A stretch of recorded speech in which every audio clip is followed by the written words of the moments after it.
اللہ تعالی عنہ روایت کرتے ہیں کہ آپ صلی اللہ علیہ وسلم نے فرمایا قیامت اس وقت تک قائم نہیں ہوگی جب تک اللہ اللہ کہنا موقوف نہ ہو جائے۔ سرکار دو عالم صلی اللہ علیہ وسلم کا فرمان ہے کہ جب تک مومن اللہ اللہ کہنے والے دنیا میں موجود ہوں گے قیامت قائم نہیں ہوگی۔ عیسیٰ علیہ السلام جب دجال کو قتل کریں گے تو اس کے بعد پوری دنیا میں صرف مومن رہیں گے اور زمین و آسمان اپنی پوری برکتیں نازل کریں گے۔ زمین پوری برکت دے گی، آسمان پوری برکتیں نازل کرے گا۔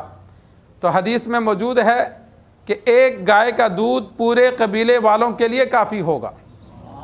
ایک انار کے جو دانہ ہے آدھا کاٹو تو آدھے کے نیچے 10 بندے سائے میں بیٹھیں گے، اتنے بڑے بڑے انار ہوں گے۔ جب آدم علیہ السلام زمین پر آئے تو زمین اور آسمان کی پوری برکتیں تھیں، انسانیت کے گناہوں کی وجہ سے دن بدن برکتیں کم ہوتی گئی۔ اور عیسیٰ علیہ السلام کے بعد جوں زمانہ گزرتا جائے گا قیامت قریب ہوتی جائے گی تو مومنین دنیا سے ختم ہوں گے، کفار پیدا ہونے شروع ہو جائیں گے۔ اور حدیث میں موجود ہے کہ ذوالخلصہ بت تھا مکہ میں، اسی طرح لات اور منات، عزا، آپ صلی اللہ علیہ وسلم نے فرمایا پھر ان کی پوجا ہونے لگ جائے گی۔ اور تفصیل بھی بیان کی کہ شیطان ایک بوڑھے کی صورت میں آئے گا، نیک بندے کی صورت میں، تو لوگوں کو کچھ پتہ نہیں ہوگا کیا کریں، تو وہ ان کو ڈرائے گا کہ تم عبادت کیوں نہیں کرتے، تو وہ پوچھیں گے کیا کریں، تو پھر وہ بتوں کی پوجا پہ لگا دے گا۔ جو تھوڑے بہت مسلمان باقی ہوں گے اللہ کی جانب سے ایک ہوا چلے گی جن کی وجہ سے وہ بھی دنیا سے چلے جائیں گے۔ سب سے بدتر لوگ صرف کافر رہ جائیں گے جن پر قیامت قائم ہوگی۔ جس وقت قیامت قائم ہوگی تو مسلمان کوئی دنیا میں موجود نہیں ہوگا، سب سے بدتر لوگ رہ جائیں گے۔ تو سرکار دو عالم صلی اللہ علیہ وسلم نے اسی چیز کا ذکر فرمایا کہ جب تک مومن دنیا میں موجود ہیں تو قیامت قائم نہیں ہوگی۔ جب مومنین اٹھ جائیں گے، آخری مومن بھی دنیا سے چلا جائے گا، صرف کفار دنیا میں موجود ہوں گے تو قیامت ان پر قائم ہوگی۔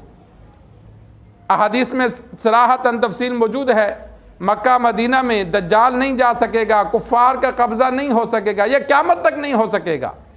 لیکن عیسیٰ علیہ السلام کے بعد پھر جہاد کا حکم نہیں رہے گا، جہاد نہیں ہوگا، تو جو کفار پھیلیں گے، کفر پھیلے گا، مومنین ختم ہو جائیں گے۔ تو اس موقع پر حدیث میں موجود ہے کہ ایک حبشی جو ہے وہ بیت اللہ کو گرائے گا اور بیت اللہ میں جو خزانہ دفن ہے اسے نکالے گا۔ اس وقت تک بیت اللہ پر کفار کا غلبہ نہیں ہو سکتا۔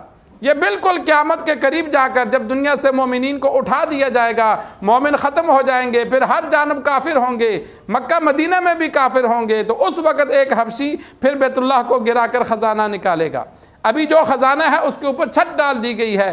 آپ صلی اللہ علیہ وسلم کے دور میں بیت اللہ میں کنواں تھا، جو بادشاہوں کی جانب سے تحائف آتے، قیمتی چیزیں آتی تو برکت کے لیے اس کنویں میں ڈال دی جاتی تھی، بیت اللہ کے اندر تھا، بعد میں اوپر سے بند کر دیا گیا۔ آج کل تو بیت اللہ کا باقاعدہ اکاؤنٹ موجود ہے کہ جو تحائف آتے ہیں وہ بیت اللہ کے وہاں استعمال ہوتے ہیں، لیکن اس وقت کا جو خزانہ ہے وہ بیچ میں دفن ہے۔